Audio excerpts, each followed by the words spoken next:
ओम नमो भगवते वासुदेवाय। ॐ नमो भगवते वासुदेवाय। ओम नमो भगवते वासुदेवाय। ॐ नमो भगवते वासुदेवाय। ओम नमो भगवते वासुदेवाय। ॐ नमो भगवते वासुदेवाय। So today we are going to read from Canto 2, the Cosmic Manifestation, Chapter 6. This is Purusha Sukta confirmed. And if you remember from previous class, the prayers of Purusha Sukta has already started. Okay, we saw the universal form of the Lord, how the planetary systems are situated in the universal form of the Lord, and how the different varnas are also uh, represent different portions or different parts of the universal form of the Lord. So this we saw in the 5th chapter. 6th chapter is continuation of that, and many of the principles are mentioned in this one. So you can see the breakup of this chapter. The first 16 verses are the description or contains the description of the universal form as basis of creation. So if you remember from previous session, now Sarga is happening. Visarga has not yet started. Okay. All the material ingredients have been created, but none of them have been assembled. So at that time, Garbhodakshaya Vishnu enters the universe, and then he is the totality, or he is the super soul of the totality of all the jivas, and he manifests the subtle Hiranyagarbha form or the subtle universal form. Okay. And only when Lord Garbhodakshaya Vishnu enters inside the universe, then only the materials start combining. Okay. And the creation starts taking place. So this prototype is being made. So this description of the universal form is basically an explanation of that prototype, okay, or of that framework, where in this universal form the different bodily features of that form, they are equipped with potencies which combine different elements, which ultimately is created by Lord Brahma in the Visarga. Okay, so what I'm saying is the template is there. Okay, so nothing works without the Lord's potency. Correct, nothing works without the Lord's potency.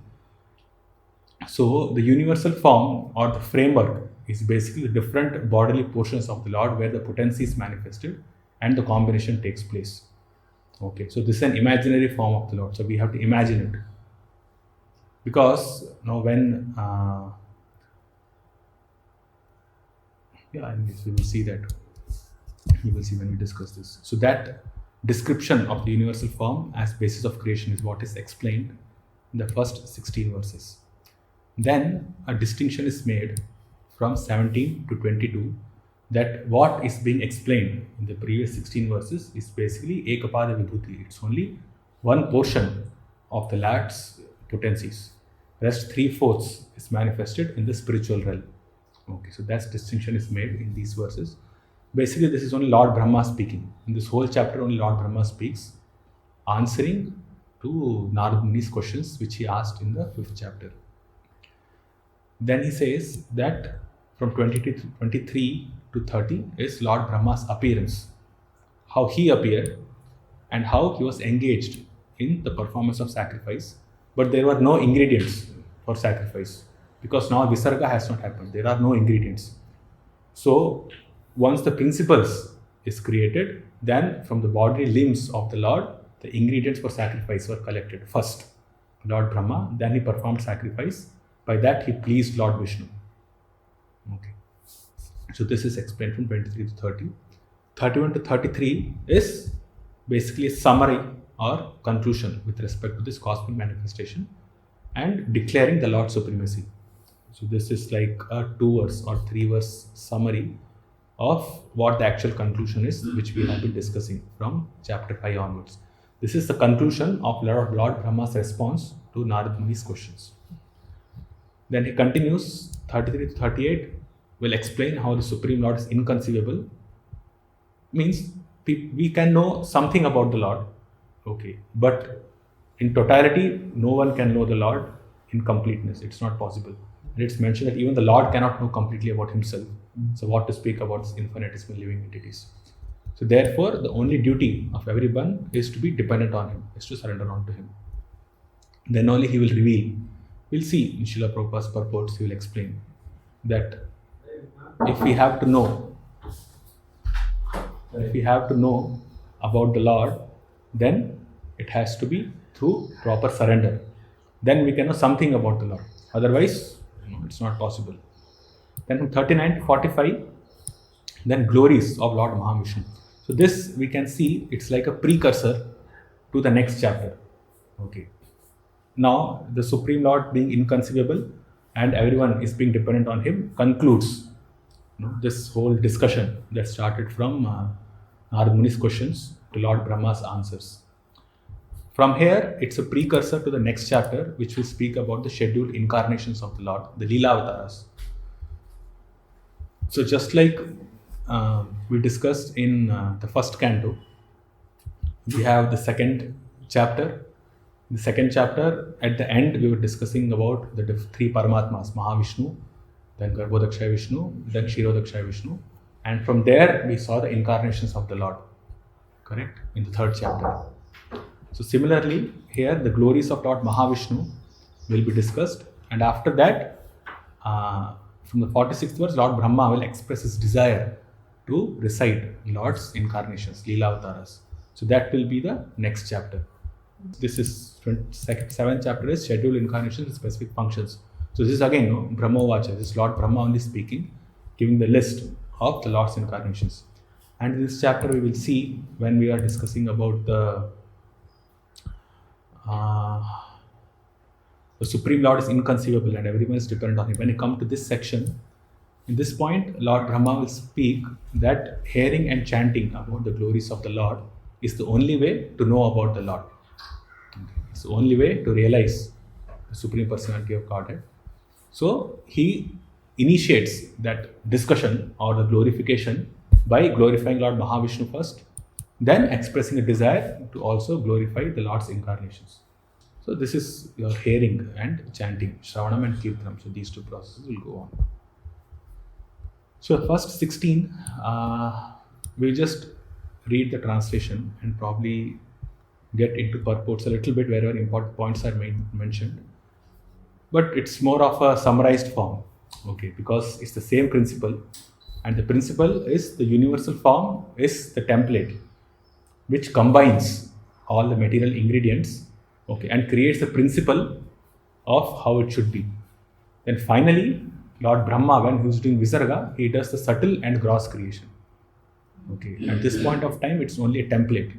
It's even subtler than the subtle. Okay, it's just like this, no? We have in our own body, Srila Prabhupada mentions, no, this body is just like a universe. Our body is itself a universe because all 5 elements are present. Okay, and the subtle body is there, the gross body is there. No, it's just like one complete universe. And when you expand the same principle to this whole of universe, then that's the universe. Okay, so just like in our body, we have the subtle body, we have the gross body. Then there's an individual soul, and then there's super soul also. Okay, so similarly, what we are discussing about the universal form of the Lord, you can conceive of it as the super soul of this universe. Like Garbhodakshaya Vishnu as Hiranyagarbha, he is the super soul of this entire universe, which will be populated by the totality of the jivas in different species of life. So it's a super soul. Okay, so just like based on our karma, the Lord, Karmana Deva Netrina, the Lord gives us a specific type of gross body. Similarly, the template which the universal form creates, based on that the universe acquires a subtle body and a gross body. This will be the subtle body, the living entity here, you can think of it as Lord Brahma. Okay, and Lord Brahma will have this whole creation is also mentioned in the Shastras as the body of Lord Brahma. Okay, the super soul being Garbhodakshaya Vishnu, the Hiranyagarbha, and then he has subtle and gross body, the whole universal form. Actually, Laghu Bhagavatamrita, it's mentioned that the universal form is actually the body of Lord Brahma. Okay, but because it's manifested by the potency of Garbhodakshaya Vishnu, therefore, one's contemplation or imagination or one's meditation of the universal form of the Lord purifies because it's a connection to the Lord. So this whole universe, you have to think in that way. That way, these texts from 1 to 16 will make much more sense. Okay, so the principle is created, and then Lord Brahma will create the subtle as well as the gross body of this whole universe. Okay, so the super soul is Paramatma. No? He is the one who's creating the principles, but the subtle and gross features of this universe will be put into effect by Lord Brahma when he does Visarga. Fine? Okay, so right now Visarga is not happening. Okay, so when we see this texts, then we should understand that only the principle, the combination of the material ingredients is what is being taking place, and this combination happens from the different potencies of the Lord, via the potency of the Lord, or which is imagined as the different bodily features of the Lord. We will see this. So text 1, Lord Brahma said, the mouth of the Virata Purusha, the universal form of the Lord, is the generating center of the voice, and the controlling deity is fire. His skin and the other 6 layers are the generating centers of the Vedic hymns, and his tongue is the productive center of different foodstuffs and delicacies for offering to the demigods, the forefathers, and the general mass of people. Okay, so we'll just establish the principle in this text. When we were discussing the individual material ingredients, okay, in our last classes, that each of senses are created, Jnanendriya is created, Karmendriya is created, the 5 elements are created. Okay, but in this material cosmos, in our experience, we see so much variegatedness is there, right? So many varieties are there. Each of the basic principles, just like in Sankhya, we have only 24 elements, but these 24 elements combine together to form unlimited number of varieties in this material world, correct? So many different varieties are there. So when we are discussing this universal form of the Lord, specific only few of those varieties are mentioned and how they are combined. Okay, how the material ingredients are combined by the potency of the Lord, and which all variegatedness, which all of the varieties are created by the potency of the Lord is what is being mentioned here. So this is not a very comprehensive explanation of the universal form. Okay, but the basic principles are mentioned. That's it. Because if we have to speak about the comprehensive explanation of the universal form, we should accommodate all the variegatedness of this material realm. Okay, which is not possible. Okay, that itself will be a huge subject. So only few things are mentioned. So when it says the mouth of the Virata Purusha is the generating center of the voice, and the controlling deity is fire, means speech is being generated by the mouth of the Virata Purusha, and the controlling deity of the speech, which is fire, is also generated from the mouth of the Virata Purusha. Okay. So if we read the purport, we'll understand this better. His skin and the 6 other layers are generating centers of the Vedic hymns. So Vedic hymns are manifested from his skin and other 6 layers.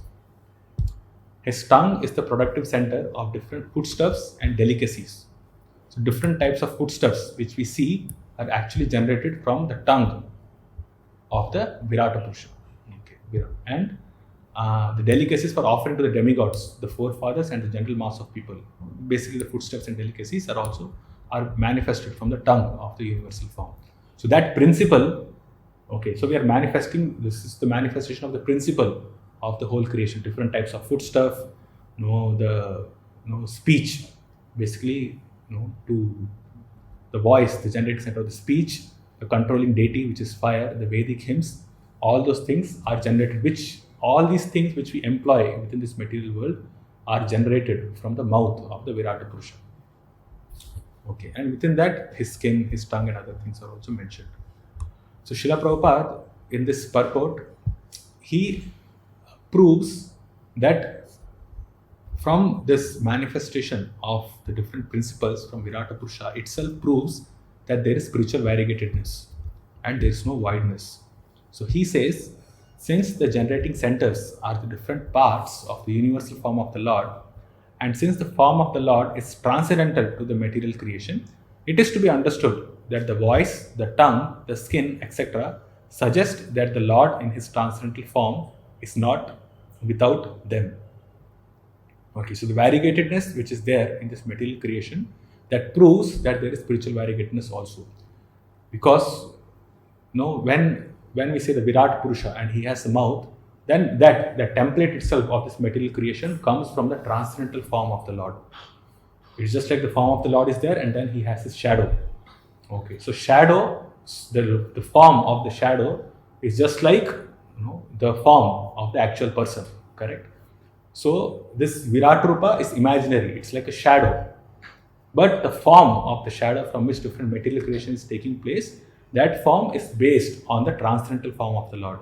So therefore, when Virat Rupa is being explained, then it proves that there is a spiritual form also of the Lord.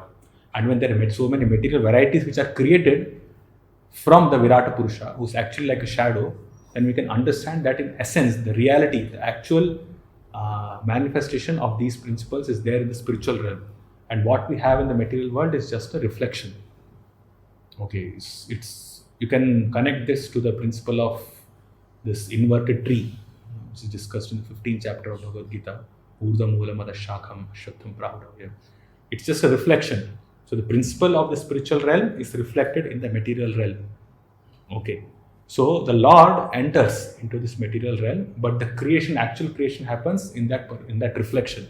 So Virata Purusha is conceived as kind of reflection. So that is why it is an imaginary form of the Lord and not the actual transcendental form of the Lord. So this Virat Purusha, okay, the material creation is there, and because the Lord is non-different, when we speak about the Lord, he is not different from his energies and whatever is related to him. So in that way, the material creation is related to the Lord, it's connected to the Lord, but at the same time, it is not connected directly also. Okay, so again and again, this principle will come even in this chapter, that the Lord is part, or he is there within this material realm, he is related to it, but not directly, he is related indirectly. Okay, and that indirect manifestation is the manifestation of this Virata Rupa. Okay, Virata Purusha form, and through that all the material creation takes place. Okay.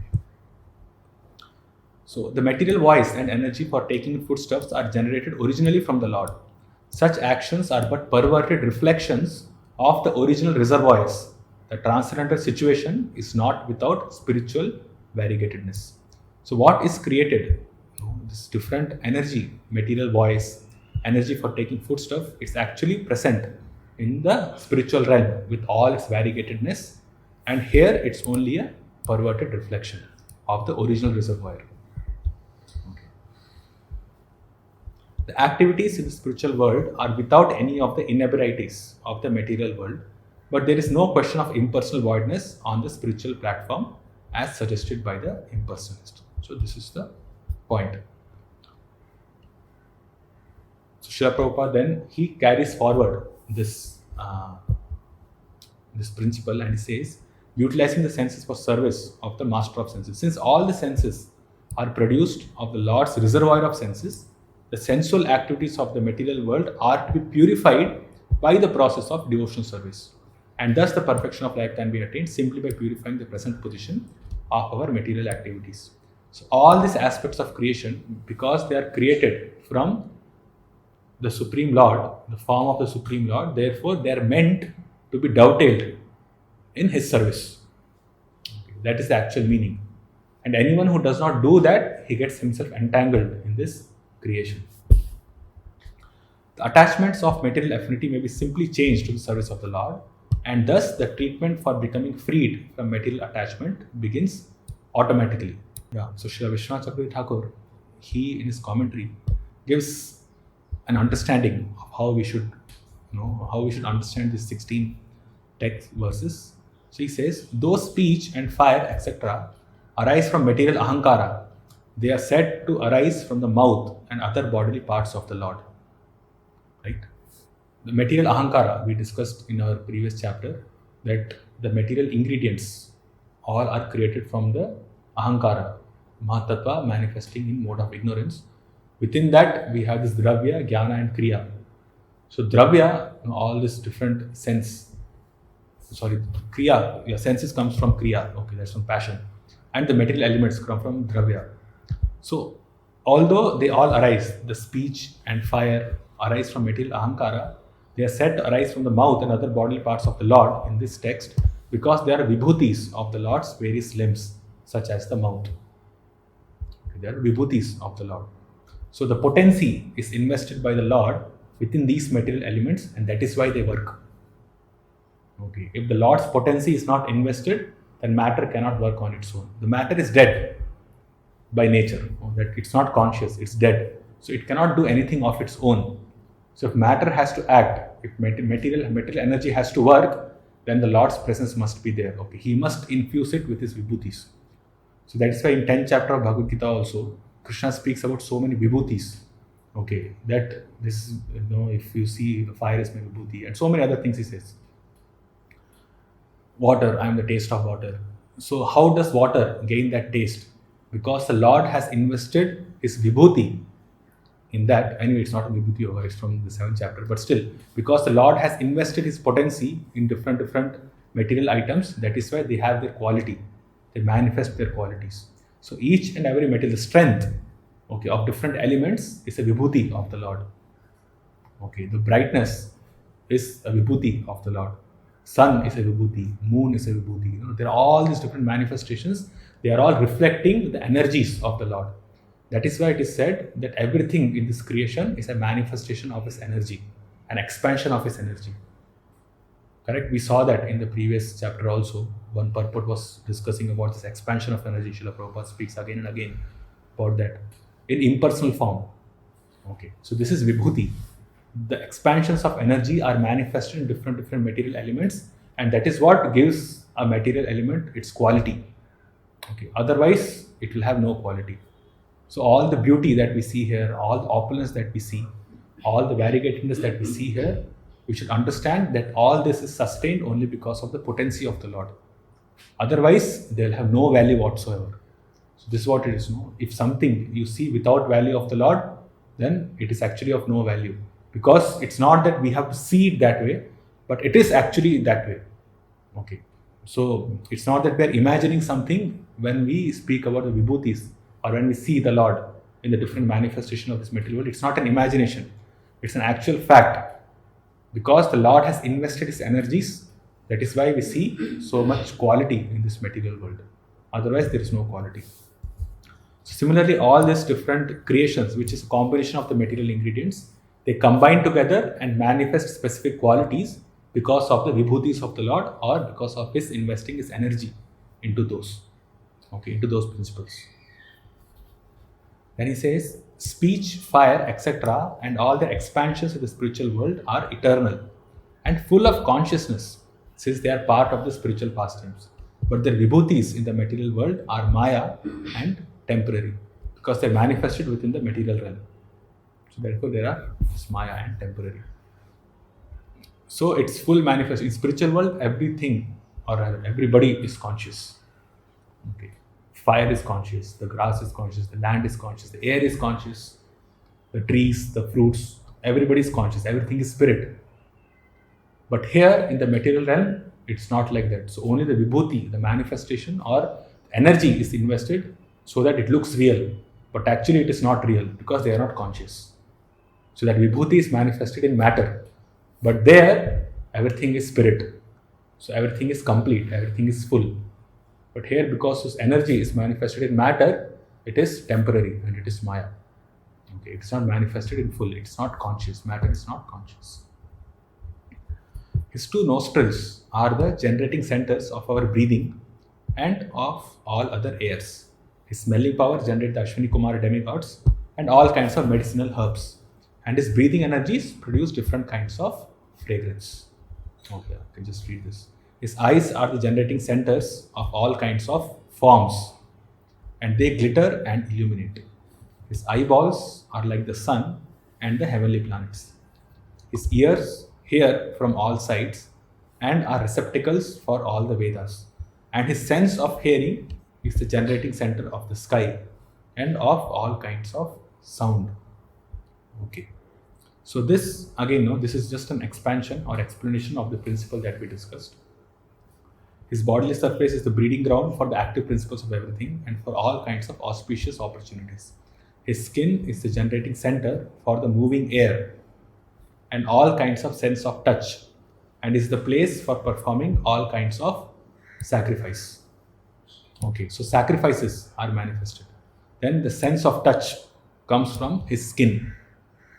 Okay, so when we perceive something in our skin, we should understand that the sense of touch has arrived from the skin of the Virata Purusha, which is basically a shadow of the original personality of Godhead. Okay, so for him only we get this sense. So because the Lord has manifested or he has invested the potency of touch in the whole universal form of the Lord, therefore every living entity has a sensation of touch. Okay, it's possible only because of the Lord's investing his that potency of touch. It looks very insignificant, but even the most insignificant things within this material world are working that way because the Lord has invested his energies in the minutest of things in this material realm. Okay, so that way we can understand that how the creation, the principle of creation happened.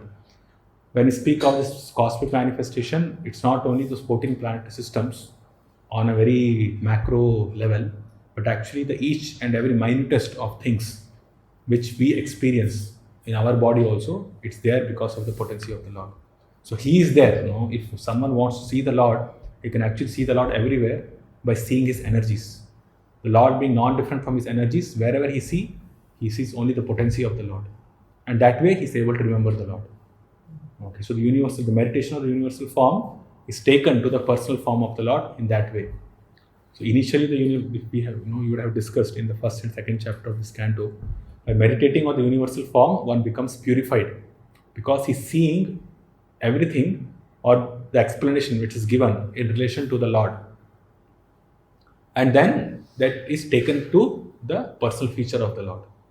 Okay, so one who's purified his senses by meditating on the universal form of the Lord, when he comes in contact with the pure devotee and understands the actual personal form of the Lord, then he can complete, the whole understanding completes. Okay, the material manifestation, how it happens, how the energy is expanded by the Lord, and how the Lord exists in his own personal form in the spiritual realm. The hairs on his body are the cause of all vegetation, particularly of those trees which are required as ingredients for sacrifice. The hairs on his head and face are reservoirs for the clouds, and his nails are the breeding ground of electricity, stones, and iron ores. The Lord's arms are the protective fields for the great demigods and other leaders of the living entities who protect the general mass. So Srila Prabhupada here, he speaks that the potency of the potent is invested by the Lord and it is not self-generated. So this is the same principle which we have been discussing till now. That one who is potent is mentioned, Yadyad Vibhutimat Sattvam Srimad Urjitam Evava Tattat Evava Gachatvam Mama Tejomsha Sambhavam. So whatever we see, whatever vibhutis, whatever glorious things that you see in this material realm, it is just my teja, it's my power which has been invested into that. There are many powerful kings, leaders, learned scholars, scientists, artists, engineers, inventors, excavators, archaeologists, industrialists, politicians, economists, business magnates, and many more powerful deities or demigods like Brahma, Shiva, Indra, Chandra, Surya, Varuna, and Marut, who are all protecting the interests of the universal affair of maintenance in different positions, and all of them are different powerful parts and parcels of the Supreme Lord. Okay, so all these people, they are all qualified in their own respective fields. Correct? There are kings, leaders, learned scholars, scientists, engineers, inventors. They are all potent or they are all qualified. That qualification comes from the Lord, and all these people are again, they are the marginal energy of the Lord. So they are marginal energies. Okay, so they are manifested. They are the expansions of the Lord. Okay, and they have the body which they have attained. That is also the energy of the Lord, and the potency which they have now, or the skills or the qualifications which they have now, that is also invested into them by the Lord, and the activities which they perform, that is also controlled by the Lord, and the result which they get, that is also controlled by the Lord. So whatever one person does, or whatever any living entity does within this material realm, within this material realm, and even within the spiritual realm, it's all under the purview of the Lord. So nobody can claim independence from the Supreme Lord.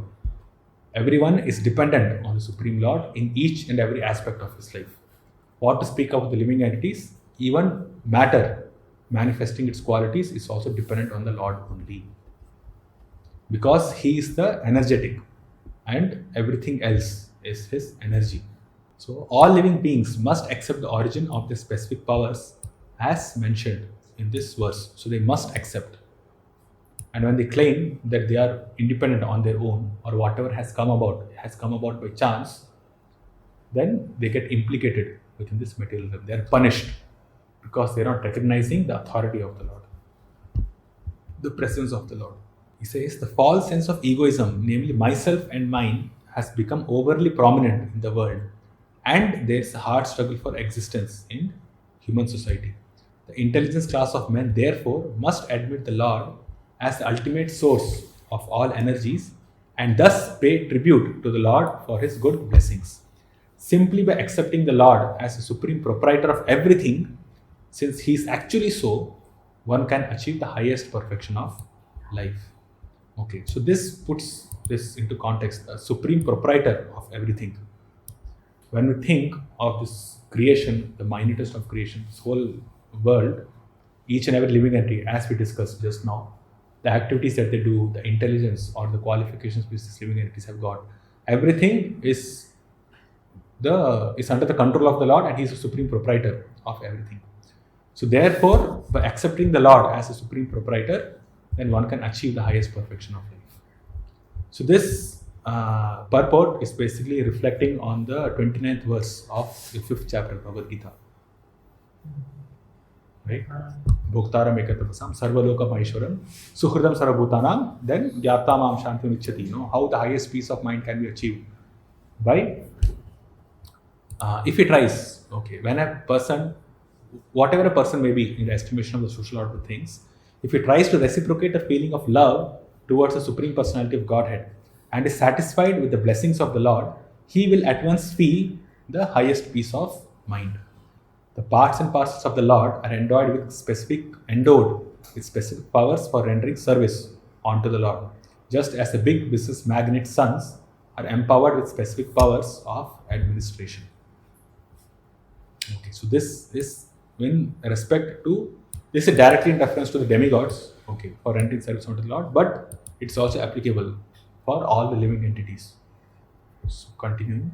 Thus, the forward steps of the Lord are the shelter for the upper, lower, and heavenly planets, as well as for all that we need.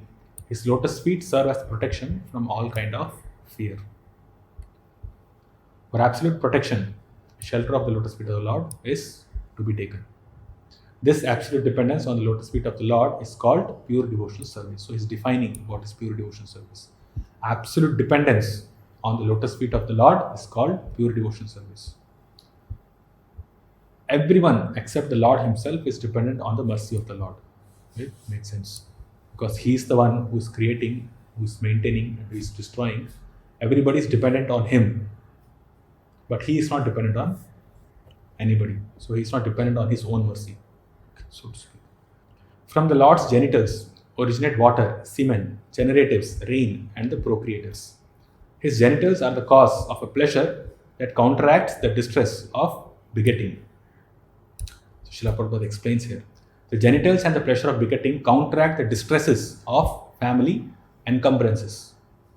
One would cease to generate altogether if there were not, by the grace of the Lord, a coating, a pleasure-giving substance on the surface of the generative organs. This substance gives pleasure so intense that it counteracts fully the distress of family encumbrances. So, this pleasure, we have heard so many times Srila Prabhupada's lectures as well as in his books, that the pleasure that one gets by having sexual intercourse is so intense, okay, it looks heavenly or it seems very heavenly, okay, and this becomes the main cause for one forgetting the presence of the Lord, or for one forgetting the Lord altogether. One becomes so attached to this type of enjoyment that he loses himself basically. Okay, he's completely attached to his body because the pleasure is so intense, and this pleasure, okay, which people are hankering after, okay, this whole material realm is pumsa striya mithuni bhava. So this whole feeling of attraction between the male and female is the basis of this material creation. This is what sustains the material realm, right? Because people engage in sexual activities, then there is procreation, there are children, and then they continue their life. And then when we say repeated birth, death, old age, and disease, birth will happen only when people engage. Not only people, but all living entities engage in sexual intercourse. Otherwise, birth is not possible within this material realm. So, birth, death, old age, and disease being a feature of this material realm, sex is it's inherently included in that. And sustenance of this material world is possible only through this physical, this bhava, mithuni bhava, between a man and a woman. So, and this pleasure after which everybody is hankering, every living entity is hankering, is actually a potency of the Lord. Okay. So he's saying his genitals are the cause of a pleasure that counteracts the distress of begetting. Srila Prabhupada here says that there is a necessity for generating progeny even in the material world, but such generation of children must be carried out with full responsibility for spiritual values. Because as we discussed, everything being the creation of the potency of the Lord, everything must be employed for the service of the Lord. The energy is meant to serve the energetic. Correct? Prabhupada says that in lectures. Energy is meant to serve the energetic. And the energy, when it's manifested in material realm, all the material objects which themselves are energy of the Lord should always be engaged in the energy in the service of the Lord. So even this potency or this pleasure giving substance which comes from the Lord should be engaged in the service of the Lord. Therefore, generation of children must be carried out with full responsibility for spiritual values.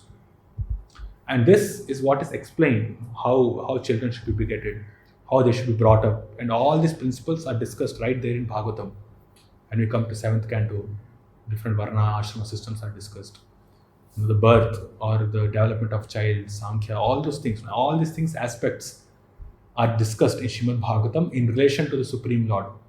So that's why Bhagavatam is so special in that way, because this whole creation or whatever we are discussing, none of them is separate, or none of them is separated from the Lord. We discussed in last class also, the different Shad Darshanas are there, 6 systems of philosophy. This Vedanta philosophy connects everything to the Supreme Lord, whereas the other 5, they do not. So therefore, they are, even though they are following the Vedic scriptures, but they are not complete in themselves. They don't take one to the ultimate goal. Only those who are following the Vedanta Darshana, they are able to connect it to the ultimate source. Okay, and that way purification happens and spiritual advancement happens. So even the concept of begetting children, something which seems very mundane in the human form of life, can be connected to the Lord with proper dharmic adherence. But what do people do? The degraded form of family restriction by the use of contraceptives, etc., is the grossest type of material contamination. But because we human beings are so intelligent, what we have done is we don't want to beget children, but we just want to enjoy. And we use contraceptives. People use contraceptives. So contraceptives, therefore, Prabhupada, again, many of his lectures is most sinful activity, usage of contraceptives, because it is directly in opposition to the purpose for which the Lord invested his potency into this particular process. Okay, so all these things which we do for sense gratification is basically against the principle of creation itself. Okay, the whole creation being manifested from the form of the Lord is actually meant for the service of the Lord. Okay, but when we engage that energy in our own pleasure and not serving the Lord, then it becomes, it's against the Lord actually. Okay, it's going against the Lord's actual purpose of this creation.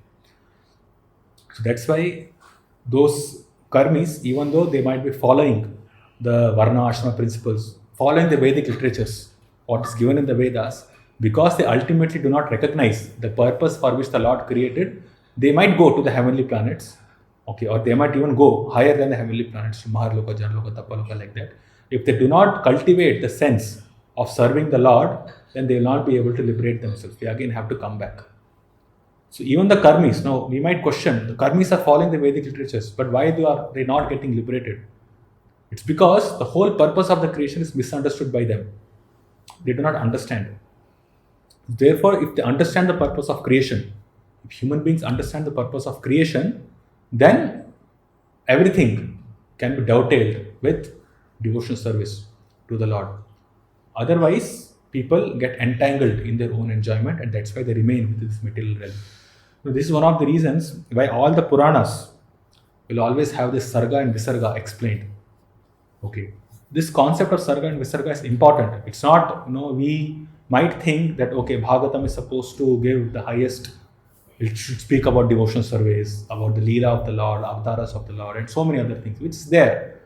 But Sarga and Visarga is an inherent part of all the Puranas for this particular reason, because if one can understand how Sarga happens, how creation happens, and how the Supreme Lord is involved in each and every aspect of creation, how it is energy only which is manifesting everything, and how everything should be dovetailed for His service, then the purpose of creation is fulfilled.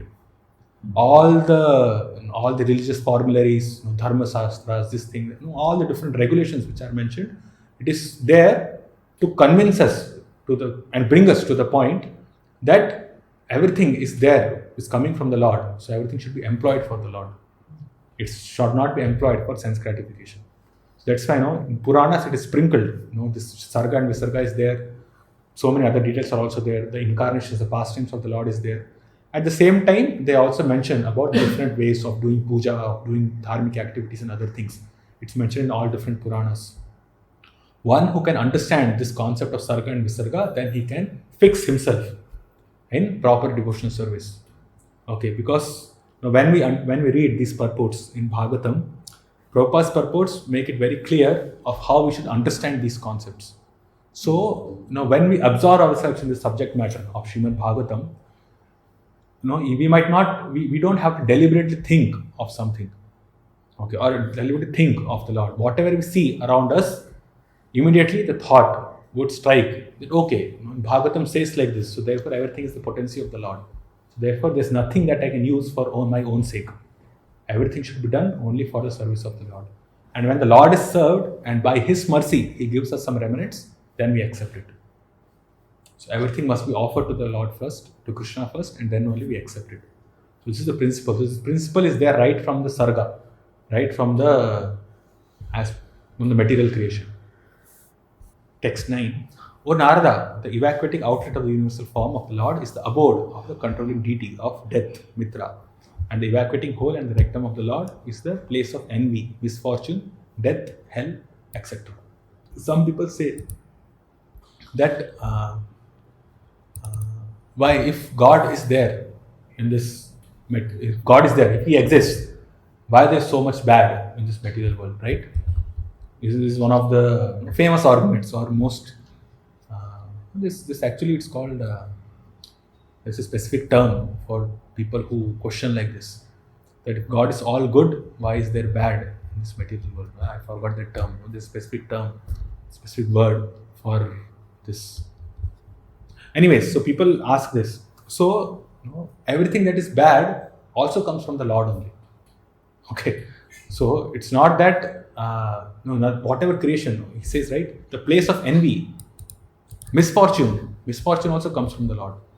Death comes from the Lord. Hell means what? The suffering that goes on in hell, that is also manifested by the Lord Himself.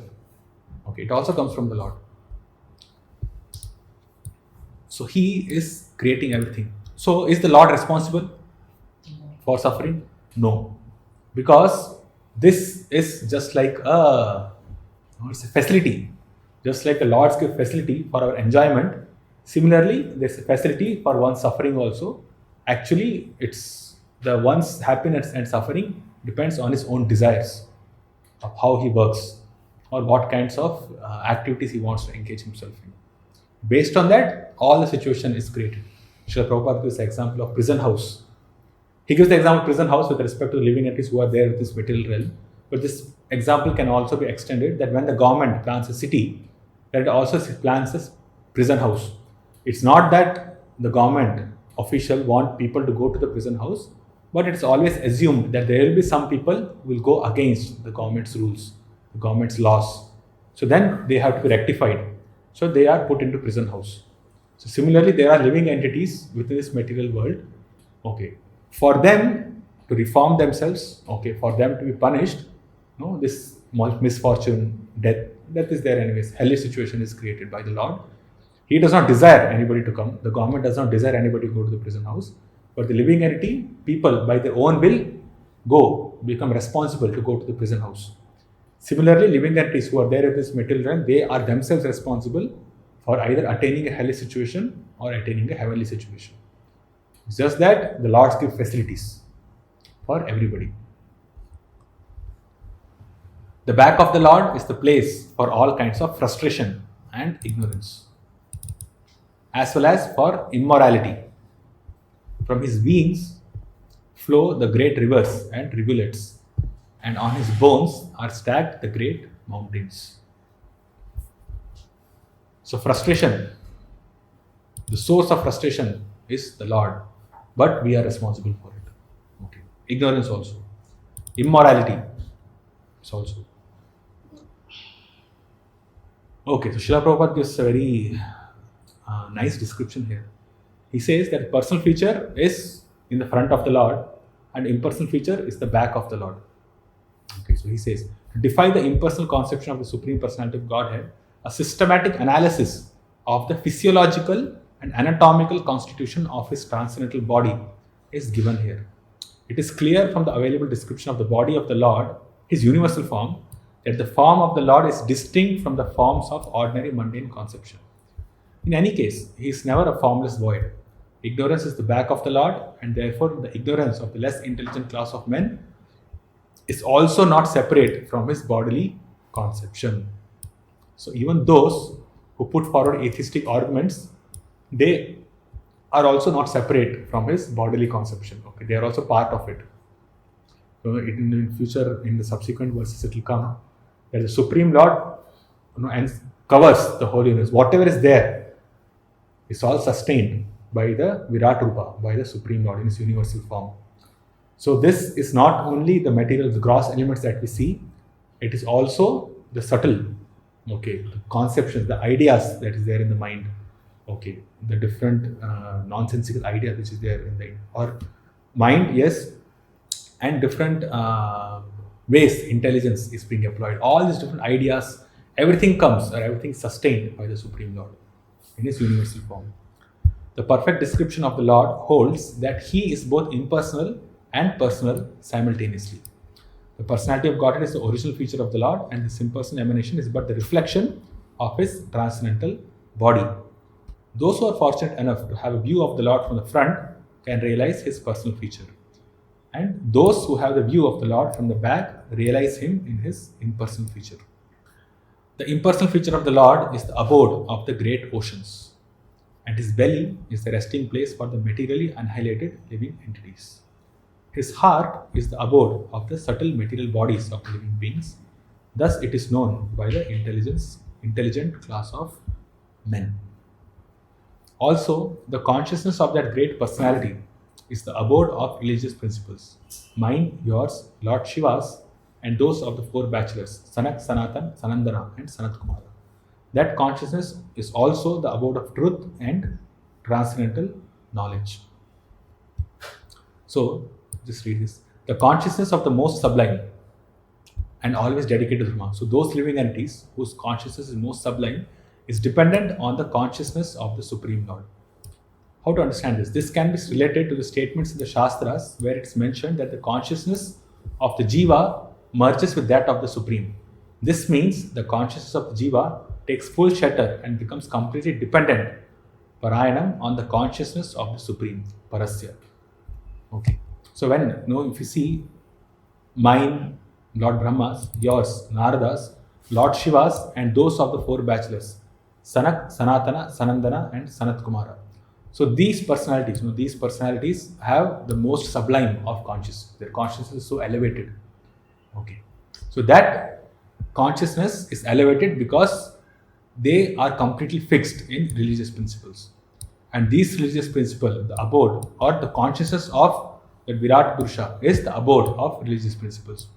So when it is said that in Shastra at multiple places it comes that the consciousness of the Jiva merges with that of the Supreme, it should be understood that the Jiva takes full shelter, the living entity takes full shelter and becomes completely dependent on the consciousness of the Supreme. right? Parasyatma Parayanam.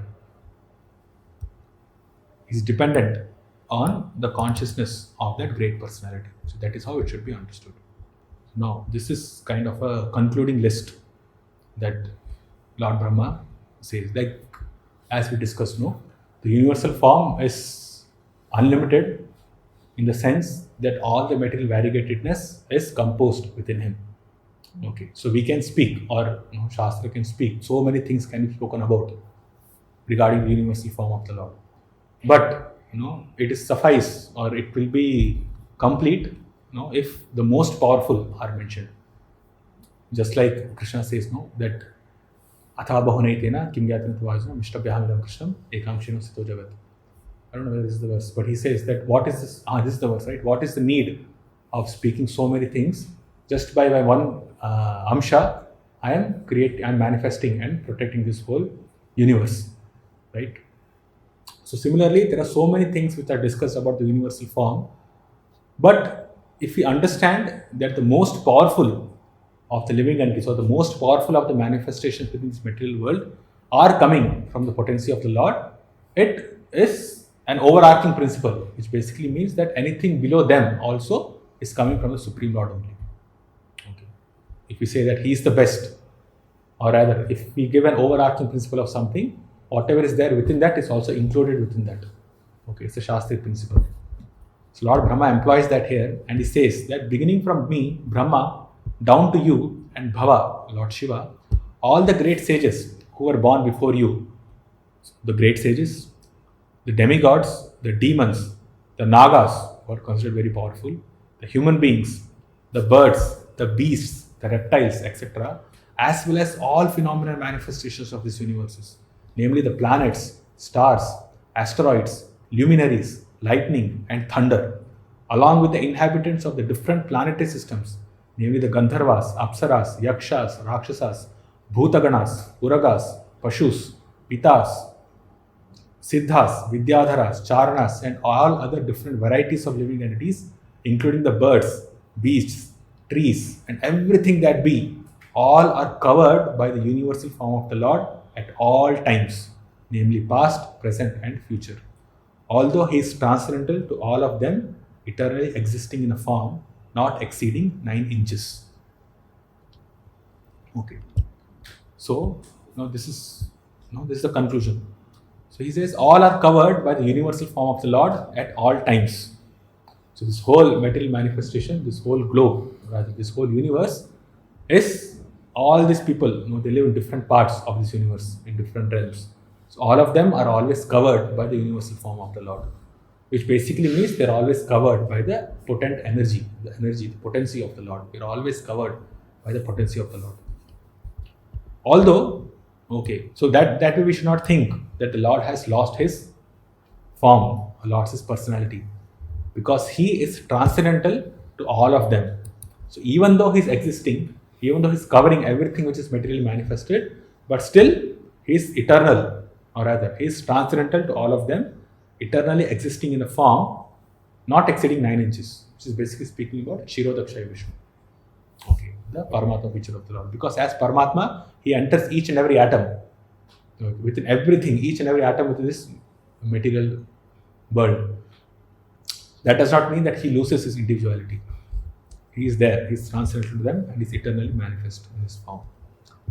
The manifested varieties of the universe are therefore not different from the Lord, just as golden ornaments of different shapes and forms are not different from the original stock reserve of gold. So again, this same principle of energy and energetic. It comes. The Lord is the supreme person who controls everything within the creation, and still He remains a supreme separate identity, distinct from all manifested material creation. He controls everything in the creation, and He created, or He manifested, or even the principles of everything is His creation, but He remains the supreme separate identity, distinct from all manifested material creation. Therefore, He is said to be Yogeshwara. Everything rests on the potency of Lord Krishna, and still the Lord is different from and transcendental to all such identities.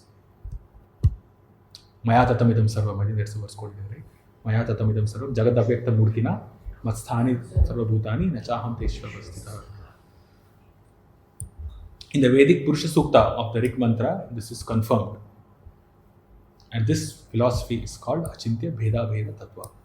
Brahma, Narada and all others are simultaneously one with the Supreme Lord and different from Him. We are all one with Him in quality, but never in quantity.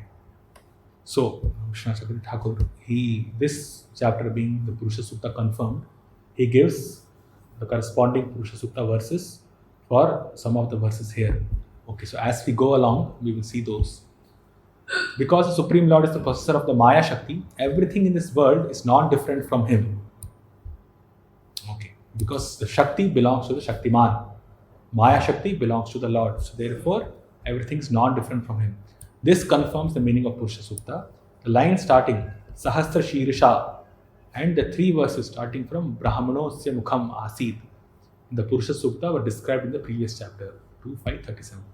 Now, Purusha Evedagam Sarvam. The Lord is everything in the universe from the Purusha Sukta is illustrated in 3.5 verses. The first 16 verses were the description of the universal form as the basis of creation. Now, Lord Brahma will speak about Tripada Vibhuti and Ekapada Vibhuti. Okay, how this whole creation that we spoke about now, it's actually a manifestation of 1/4, or it covers only 1/4 of the Lord's creation. Rest 3/4 is there in the spiritual realm. Okay.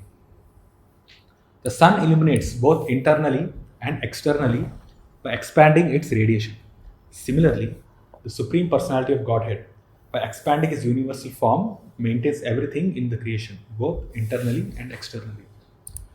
So this this text we can include with this text can be called as a conclusion to the previous 16 verses, but because Srila Prabhupada speaks about the Ekapada Vibhuti and Tripada Vibhuti within this purport, I have included that in the next section. Actually, Lord Brahma will start speaking about this from the 19th verse onwards. But in 17th and 18th text, Srila Prabhupada speaks or makes comments on Tripada Vibhuti and Ekapada Vibhuti. Because here it's mentioned about the expanding its radiation, which is Brahmajyoti. And within the Brahmajyoti, now there's this material creation as well as the spiritual realm. And within Brahmajyoti, there is Ekapada Vibhuti, which is the material creation, and Tripada Vibhuti, which is the spiritual realm. So Prabhupada explains that in the purport. So therefore, I have included that in this next section of Ekapada Vibhuti and Tripada Vibhuti. So he speaks about the expanse of Brahmajyoti. And the famous example of sun is given. The sunshine may expand all over the universe, but the source of the sunshine, namely the sun planet or the deity known as Surya Narayana, is the basis of such radiation. Similarly, the Lord is the basis of impersonal Brahmajyoti. The universal form of the Lord is a secondary imagination of the impersonal form of the Lord, but the primary form of the Lord is Shyama Sundara, with 2 hands playing on his eternal flute. When he says 75% of the expansive radiation of the Lord is manifested in the spiritual sky, Tripada Vibhuti, and 25% of this personal radiation comprehends the extensive expansion of the material universes. So Brahmajyoti contains both. Okay, it has both the spiritual world as well as the material cloud with the material realm. And the Tathastha Shakti, the living entity, can either reside in the Tripada Vibhuti of the Lord or Ekapada Vibhuti. Okay, so it is Vibhuti. Vibhuti means potency of the Lord. So Brahmajyoti is an expansion of the energy of the Lord. So the living entity, being the Tatastha Shakti, he can either remain in the Tripada Vibhuti, the manifestation of the Lord's glories in the spiritual realm, or he can remain within this material realm. Okay, where the Lord manifests himself impersonally. In Tripada Vibhuti, the Lord manifests everything personally. He is personally present in the spiritual realm. But in the material realm, he is only impersonally present. The material world works impersonally. But the spiritual realm, everything is personal because everybody is conscious. Okay, so even the energy, the whole material realm is under the shelter of the Yogamaya potency of the Lord. The material realm is under Mahamaya potency of the Lord. The Supreme Personality of Godhead is the controller of immortality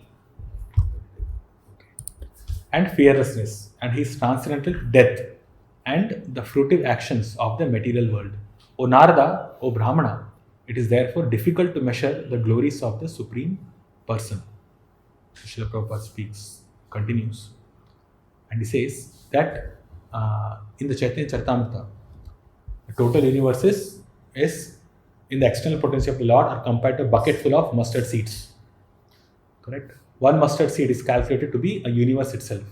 In one of the universes in which we are now living, the number of planets cannot be counted by human energy. And so, how can we think of the sum total of in all the universes which are compared to a bucket full of mustard seeds? It's a very insignificant portion of the creation. Srila Prabhupada actually gives a comparison between the spiritual realm and the material realm. Okay, so this purport is straightforward. Now, in this section, Srila Prabhupada speaks after giving a distinction between this Ekapada Vibhuti and Tripada Vibhuti. He speaks how the living entities can either be here or there, can transcend this Ekapada Vibhuti. Okay, go from that Vibhuti which is established in 1/4 of the Lord's creation to the 3/4 of the Lord's creation, because it's attractive for the living entity. The spiritual world is actually attractive for the living entity. The material world should not be attractive for the living entity. Only because the living entity does not have knowledge of the spiritual realm, he is not basically what? He is not attracted, he is not aware of it, he has no knowledge. But one who has knowledge of the spiritual realm can never get attracted with what is there in this material realm. Okay. So, Srila Prabhupada, to create that inquisitiveness or to create that interest, he writes, the Lord and his eternal servitors in the transcendental kingdom all have eternal forms which are auspicious, infallible, spiritual, and eternally youthful. Right? These are dreams of those living in the material world. You want to have eternal form, but the form is not eternal. Auspicious, no. The form is definitely not auspicious. Infallible, no. We have it's false. We have fall down. Spiritual, no, it's material. And eternally youthful. Okay. You won't age in the spiritual realm. Eternally youthful. In other words, there is no birth, death, old age, and disease. That eternal land is full of transcendental enjoyment and full of beauty and bliss. So, this fact is corroborated in this verse, because the transcendental nature is described as Amrita, as described in the Vedas. Utamritatvaseshanaha. Okay, this is from Purusha Sukta. The Supreme Lord is the Lord of immortality. The Lord is not like a mundane Lord.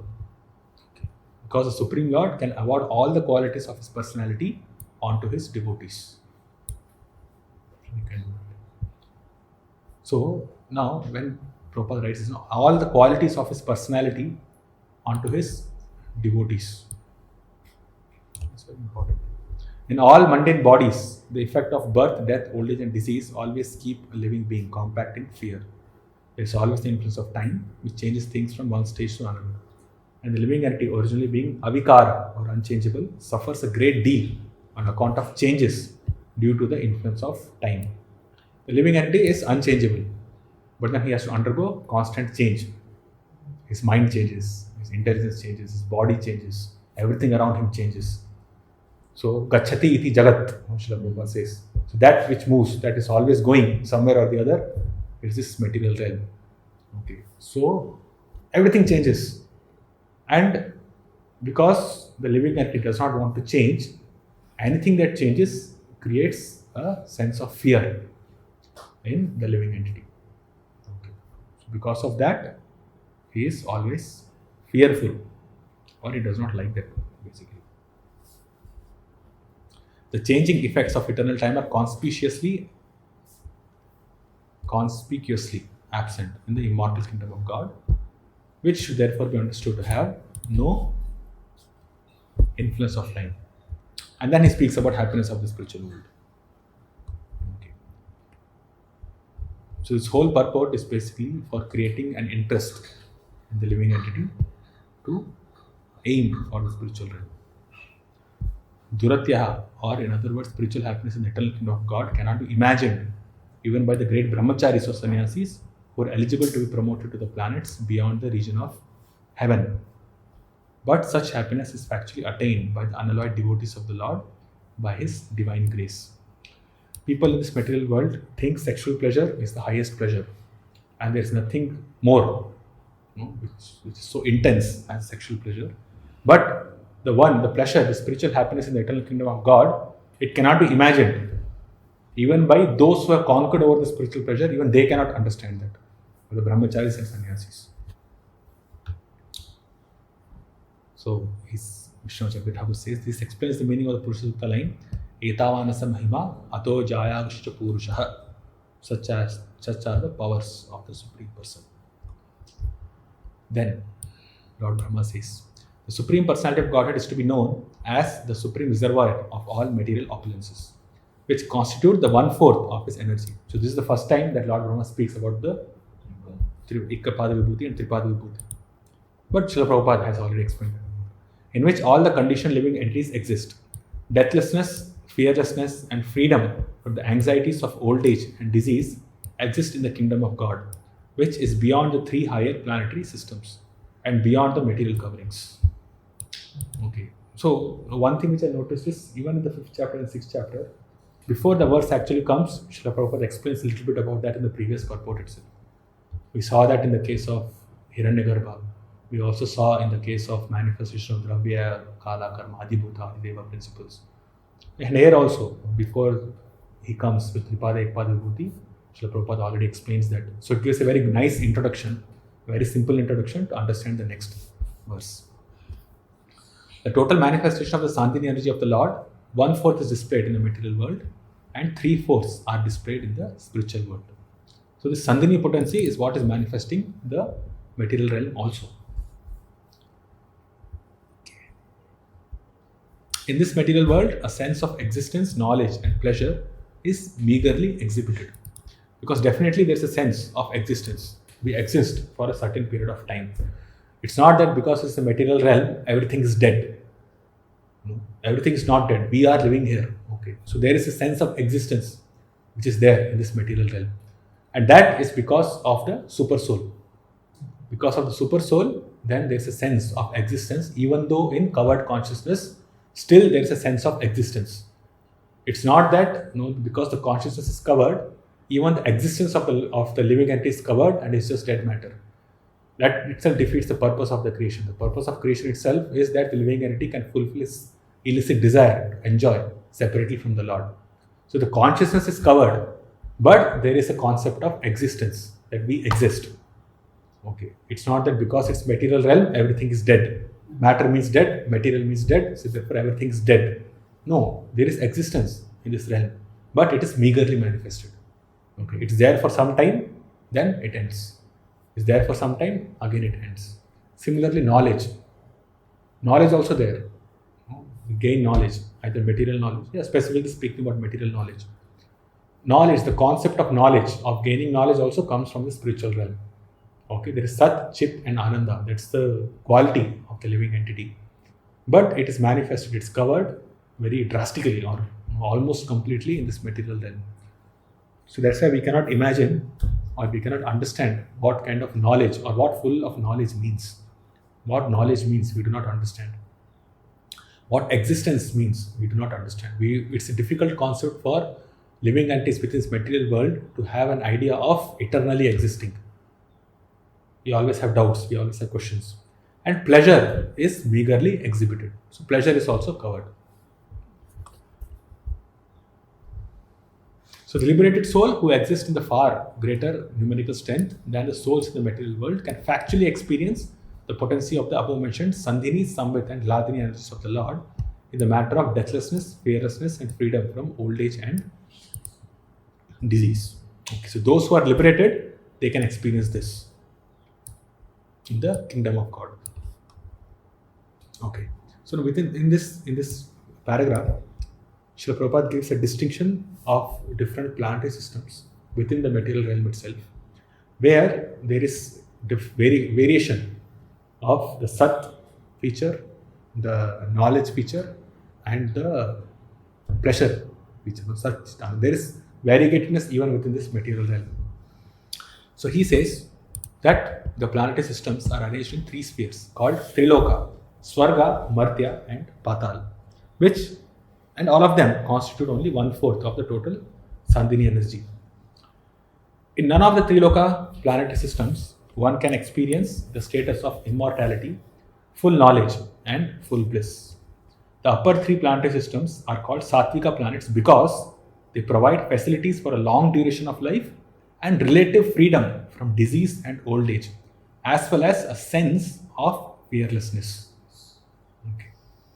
So in different scriptures, I think even in Bhagavatam it mentions that one who goes to Satyaloka, he has no fear and there is no old age and disease. Okay, so he lives there and then finally they just leave their body. They don't suffer like human beings. It's there in Mahabharata also, in quite some detail actually. When Narad Muni gives an or describes the different assembly halls of different personalities after the Rajasuya sacrifice, or during the Rajasuya sacrifice, or before the Rajasuya sacrifice. Before the Rajasuya sacrifice, Narad Muni comes once the assembly hall is created by Mayadana. And then Yudhishthira Maharaj asks, have you seen greater or better assembly halls than this? Because you're roaming all around the universe, have you seen?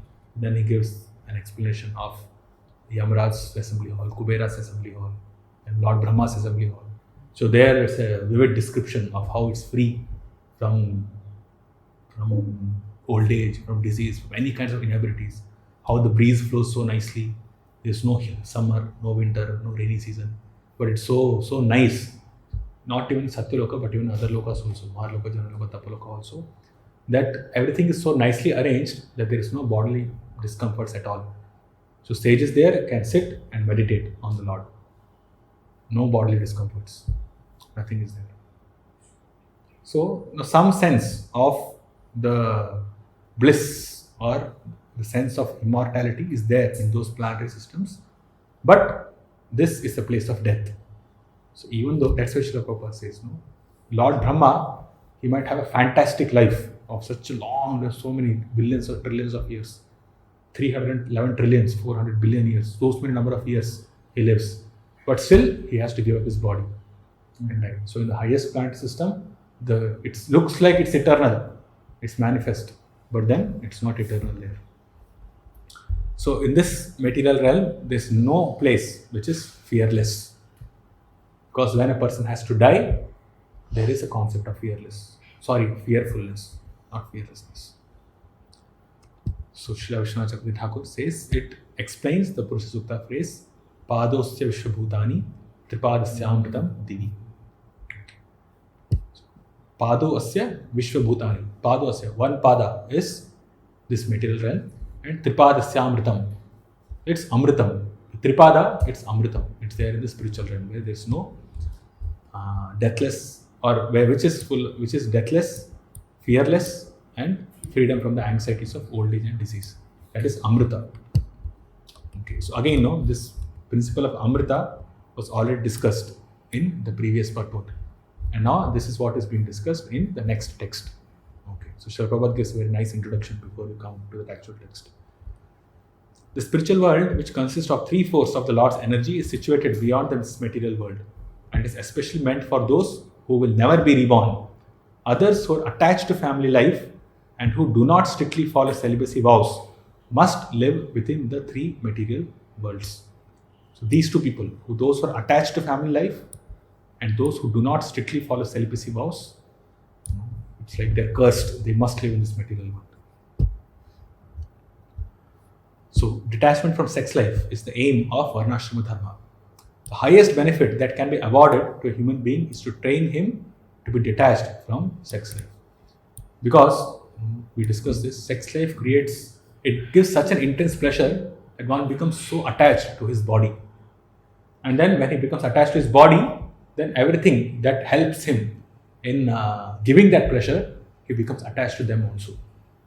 Okay, so that's why Pumsastriya Mitini Bhavamita Tayor Mito Hridaya Granthi Mahu Ato Gruha Kshetra Sutapta Vittay Janasya Mohami Ahamamiti.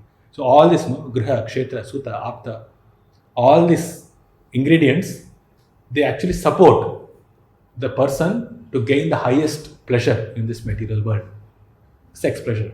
And because his support, his endeavor to fulfill that or to gain that pleasure, he becomes completely attached to them. Okay, if something gives me happiness, I get attached to that. No? That's very natural principle. So that which gives him the highest pleasure in this material world, and that which supports him in gaining that pleasure, then he becomes attached to that. So that's why it's mentioned that this whole material realm runs on sex life. This is the reason. When we say this whole Prabhupada says, this whole material world is running because of sex life, we do not actually see it manifest in front of our eyes. But then all these different manifestations, all these different creations of people is just to support that principle of gaining the highest pleasure. Okay, because it helps them to gain that. And only for that one single purpose, they engage or they create so many things, they create so many objects for sense gratification, and they get entangled in this material realm. So the highest benefit that can be awarded to a human being is to train him so that he becomes detached from this sex life. Human civilization in which there is no control of sex life is a fourth class civilization, because in such an atmosphere there is no liberation. The soul is engaged in the material body. Okay. Because the pleasure, it's just that pleasure, it comes from the Lord. It is so intense that he forgets everything. But again, as we discussed, this pleasure, it might look so intense, but we do not know, we cannot conceive of what spiritual pleasure actually means. So that's why those who are trained in devotional service of the Lord, they have a higher taste. Okay. And the taste of sex life does not attract them. As long as the bodily attachment of sensual enjoyment is encouraged, the individual spirit soul is forced to continue the repetition of birth and death on account of the material body.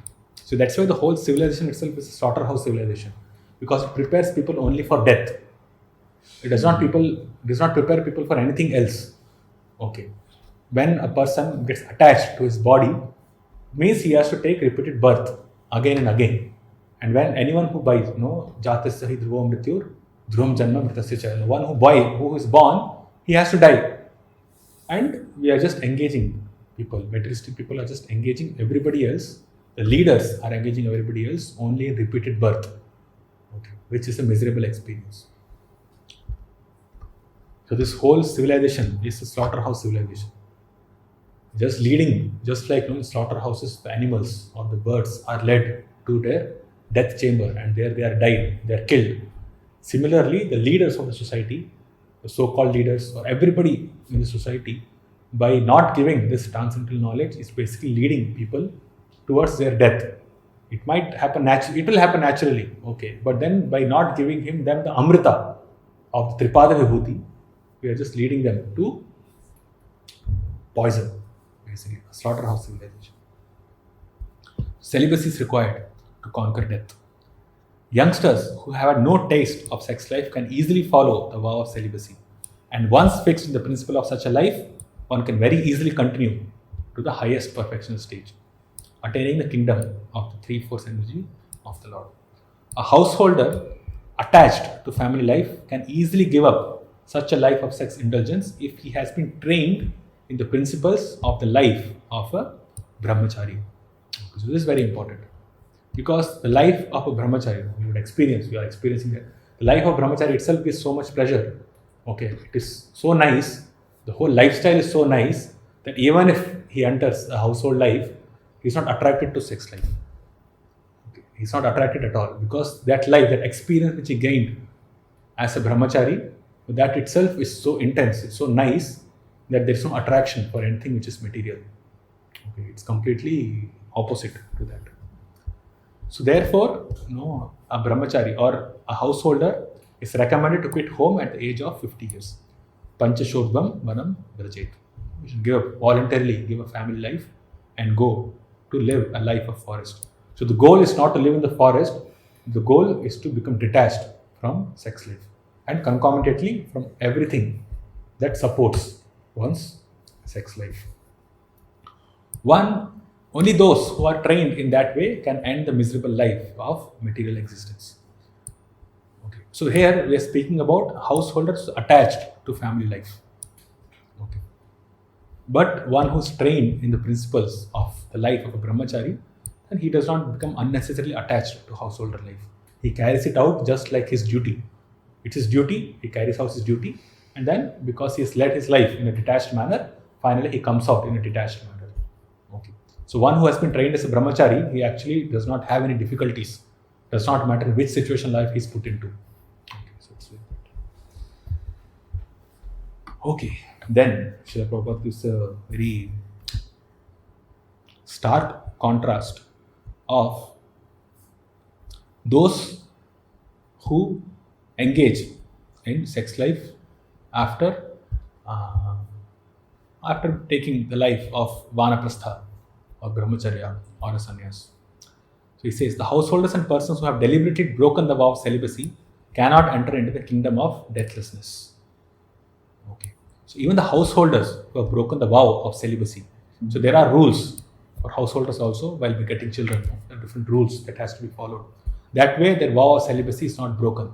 Because when they engage, it is done for purpose of begetting a child which is actually given in the Dharma Shastras. And from devotional point of view, we understand that it's meant for delivering the child from the cycle of birth and death, for giving an opportunity for the living entity to become a devotee of the Lord. So that way, a householder does not break the vow of celibacy.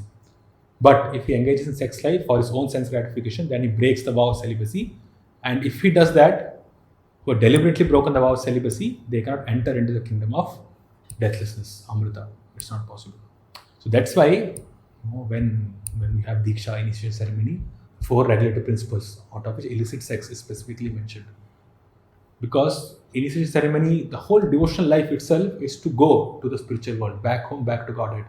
So those things which hinder the progress must be stopped. So it's not said that there's no sex. Prabhupada has discussed this many times. No sex is not being mentioned. It's about illicit sex. So that way, the vow of celibacy is not broken.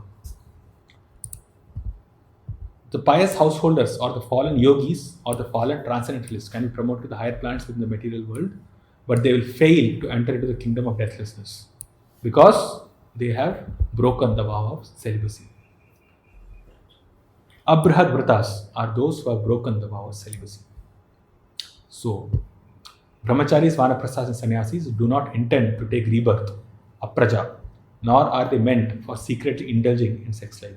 Such a fall done by the spiritualist may be compensated by another chance for human life in good families of learned brahmanas or of rich merchants for another term of elevation. But the best thing is to attain the highest perfection of deathlessness as soon as the human form of life is attained. It is worse than suicide to deliberately indulge in sex life, especially in the renounced order of life. Sex life in the renounced order of life is the most perverted form of religious life. And such a misguided person can only be saved if, by chance, he meets a pure devotee. Or else, difficult. Okay, so Vishwanath Chakravarti Thakur says, this verse explains the Purushasukha line, Tripad Urdha Udait Purusha Pado Seha Bhavat Punaha. The 3/4 portions of the Lord transcend the material portion. The Lord in 1/4 portion manifested the universe again as he had done repeatedly before. Text 21. By his energies, the all-pervading personality of Godhead is thus comprehensively a master in the activities of controlling and in devotional service. He is the ultimate master of both nescience and factual knowledge of all situations. So by his energies, the all-pervading personality of Godhead is comprehensively master in the activities of controlling and in devotional service. He is the ultimate master of both nescience and factual knowledge of all situations. So these two, this one and the next one, is again a concluding verse of this particular section, where till now we have been speaking about Ekapada and Tripada Vibhutis. We discussed about Ekapada Vibhuti in the first 16 verses, okay, where the universal form of the Lord is mentioned. Then the Tripada Vibhuti is specifically mentioned in the purports of Srila Prabhupada. Okay, so it gives a stark contradiction or between the material realm and the spiritual realm. And then this concludes, the 21 and 22 verses basically concludes the discussion. And here, Srila Prabhupada speaks about Kshetrajna and Purusha. And it says Kshetragya and Purusha are equally applicable to both the individual self and the supreme self, the Lord. Right? And Kshetragya, the living entity Kshetragya because he knows about his body. The Lord is Kshetragya because he knows about the whole universal, everything basically. The living entity is Purusha because he tries to enjoy in this material world. He's trying to enjoy material objects, sense objects, coming in contact with his senses. He tries to gain some pleasure. He tries to enjoy himself. That's why he is called as Purusha. But the actual Purusha is the Supreme Lord who is the supreme enjoyer. Bhokta. He is the actual Bhokta.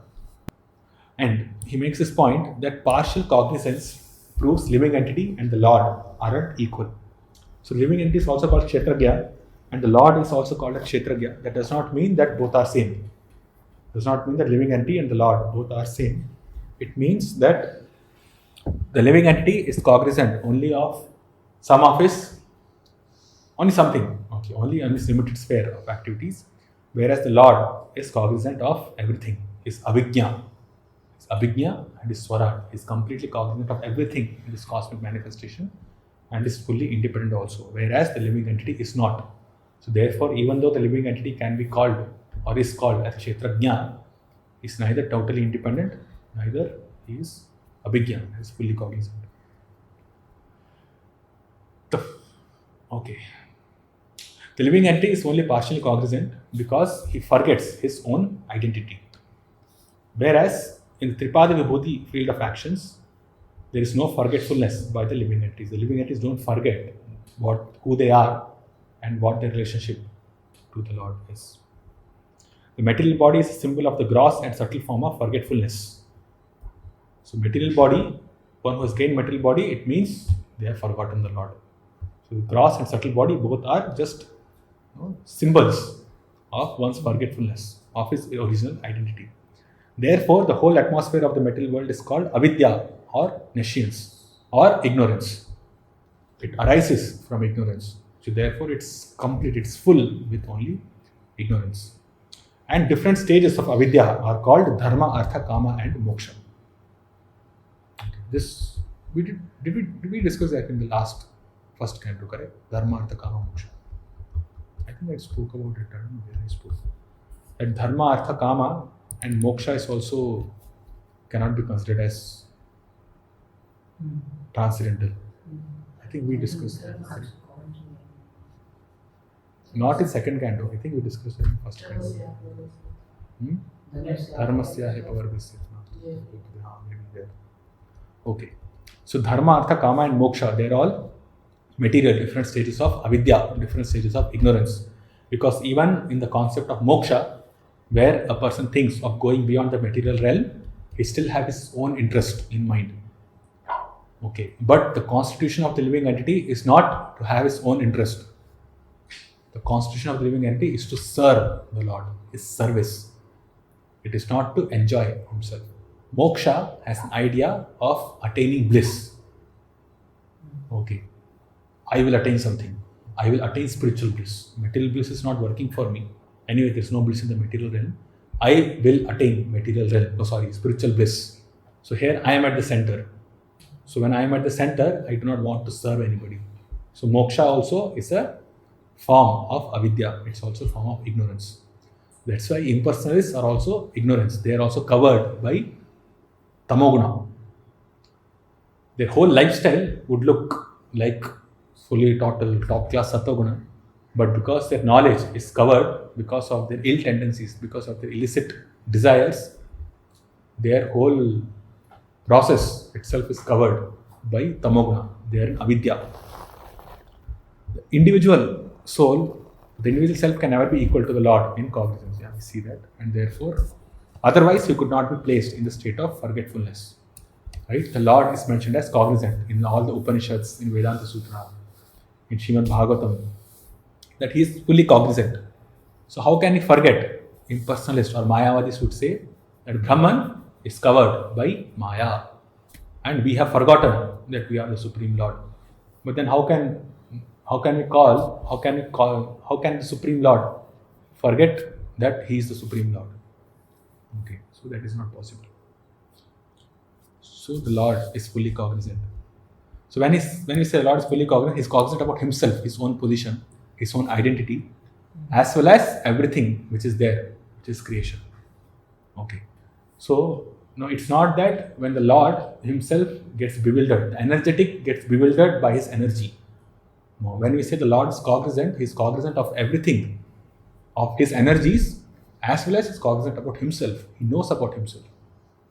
Okay. So because of that, he will not get entangled by his own energies. He's the controller, he's the master of the energies. He does not get entangled. The conception of 100% equality of the living being with the Lord is also nescience. In the field of nescience, activities are directed towards lording it over the creation, and therefore there is clash and frustration. But in the liberated stage, no, there is no lording it over the creation, because the Lord is already set. It's already there. Supreme Lord is already there. The only thing, the only position that is left to fulfill is to become a servant. To become a servant. So this verse described Tato Vishwan Ramati Shashanan Shani Abhi Ubhe. Okay.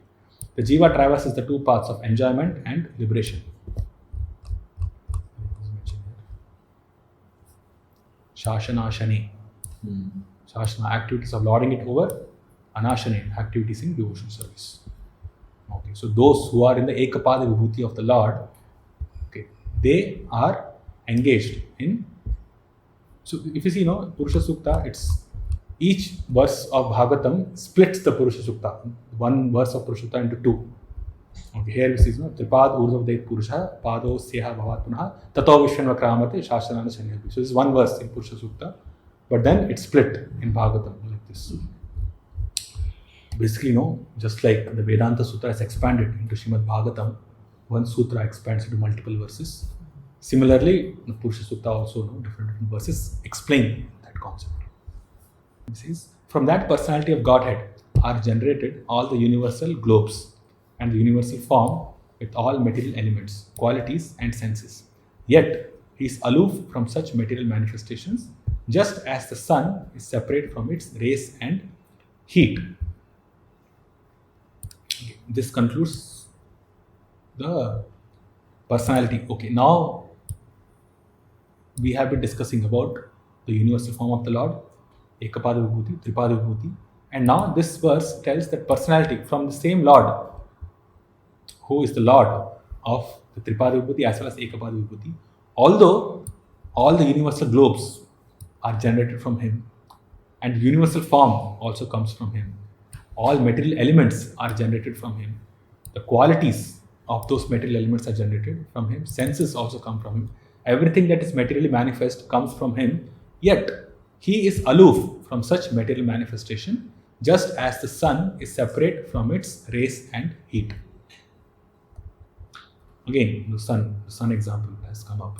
The Ekapada Vibhuti manifestation of the material energy of the Lord is just like one of the many mistresses of the Lord, by whom the Lord is not so much attracted, as indicated in the language of the Gita, Bhinna Prakriti. He is separated from this material energy, but it is his energy. But the region of Tripada Vibhuti, being a pure spiritual manifestation of the energy of the Lord, is, so to speak, more attractive to him. The Lord therefore generates the material manifestations by impregnating the material energy, and then within the manifestation he expands himself as the gigantic form of the Vishwarupa. Okay, so he generates the material manifestation by impregnating the material energy. This and the corresponding manifestation is what we saw in the previous chapter. And within the manifestation, he expands himself as the gigantic form of the Vishwarupa. The Vishwarupa, as it was shown to Arjuna, is not the original form of the Lord. The original form of the Lord is the transcendental form of Purushottama or Krishna himself. It is very nicely explained herein that he expands himself just like the sun. The sun expands itself by its terrible heat and rays, yet the sun is always aloof from such rays and heat. So the rays, the sunlight and the heat is manifested, or it expands, sun expands. And this heat and light accomplish many things, correct? You can heat, or either all the lighting, all the electrical energy, For everything that we do in this material world, all the energy is dependent on the sun. Okay, our energy, our sources of energy is all dependent on the sun. But the sun does not have to personally come here and do something or invest its potential. So sun is there in its original position.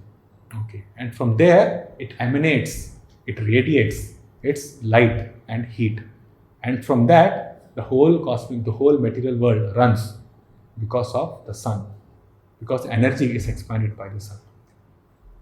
Similarly, the Supreme Lord, he expands through Brahmajyoti, then the creation through the material cloud, the Pradhan, Mahatattva, like this.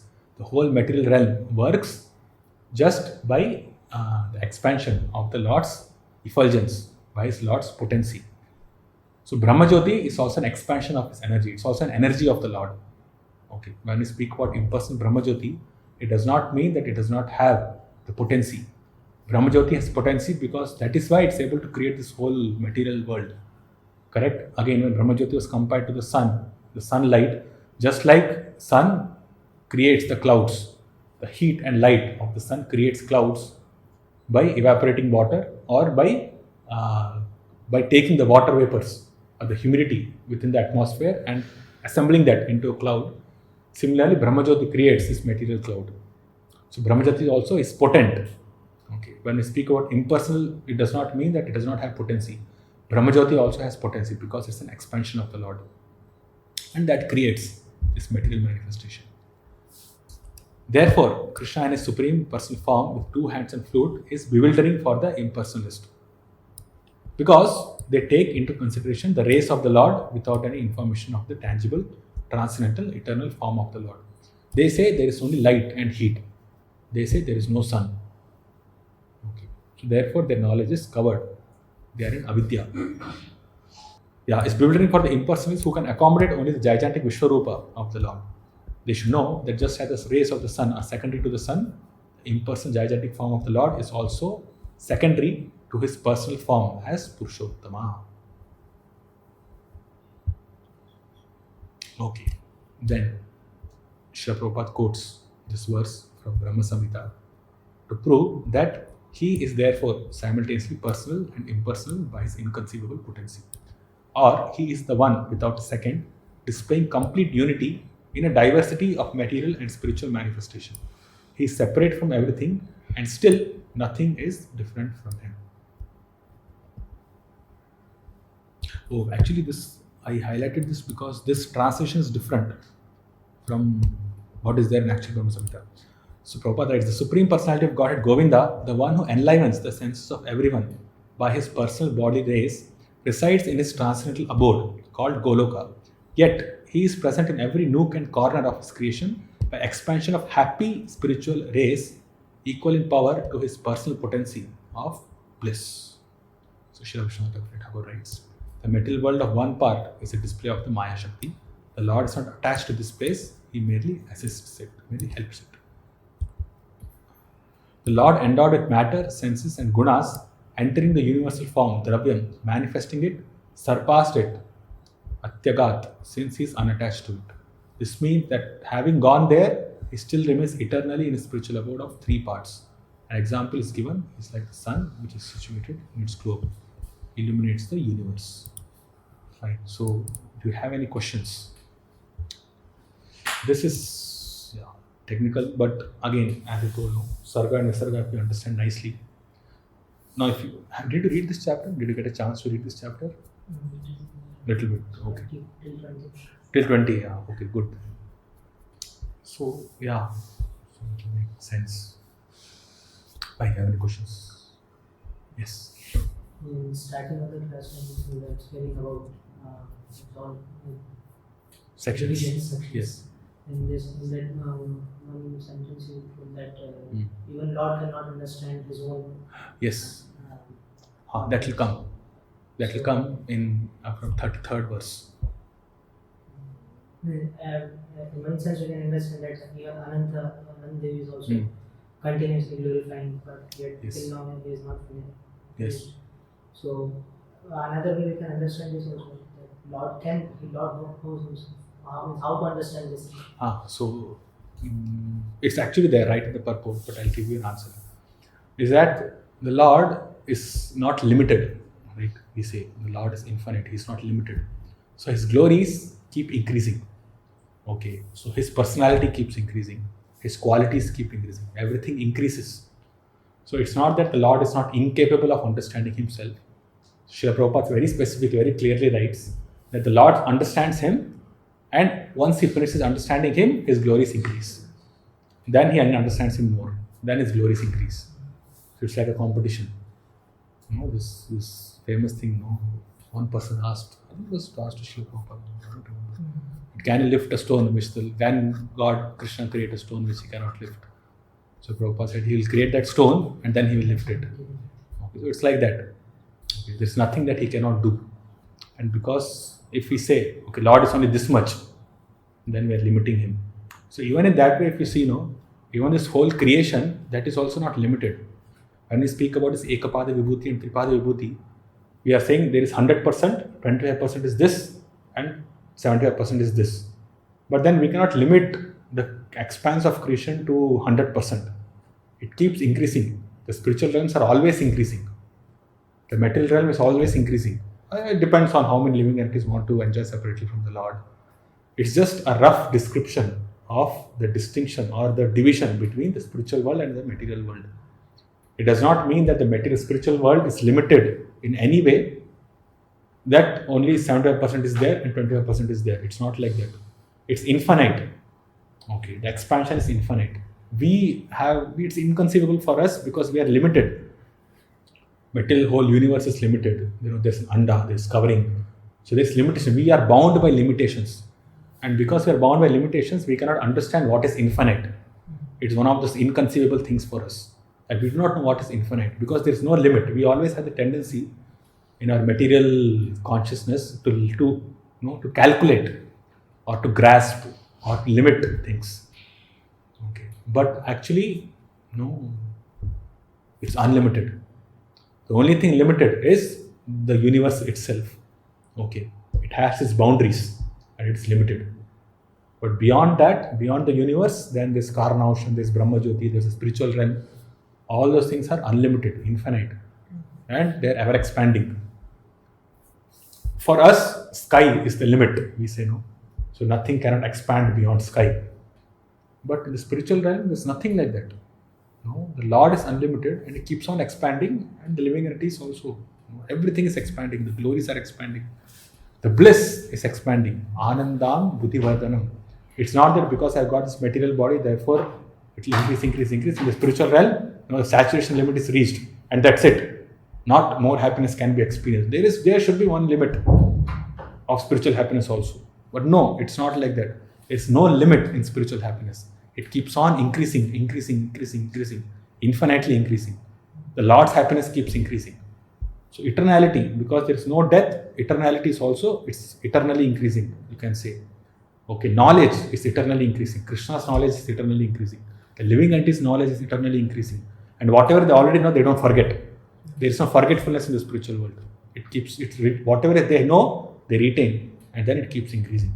The chit increasing. The consciousness keeps increasing. Ananda, bliss keeps increasing. All these things are inconceivable for us. We can understand it theoretically and accept it as a statement from the Shastra, but we cannot experience or understand how it will be in the spiritual world. So much information, so much knowledge we will have. So much consciousness, expansion. The living entity himself can expand himself into many different ways by the potency of the Lord in the spiritual realm. In the material realm, he is limited in his expansion. Even a great yogi can expand only to 8 or 9 forms. But in the spiritual realm, he can expand himself. As many forms, the way as Lord expands. So, it's unlimited, truly unlimited. That's what it is. Spiritual realm is truly unlimited. Okay. Any other questions? Okay. Srimad Bhagavatam ki, Srila Prabhupada ki, Gaur Prema.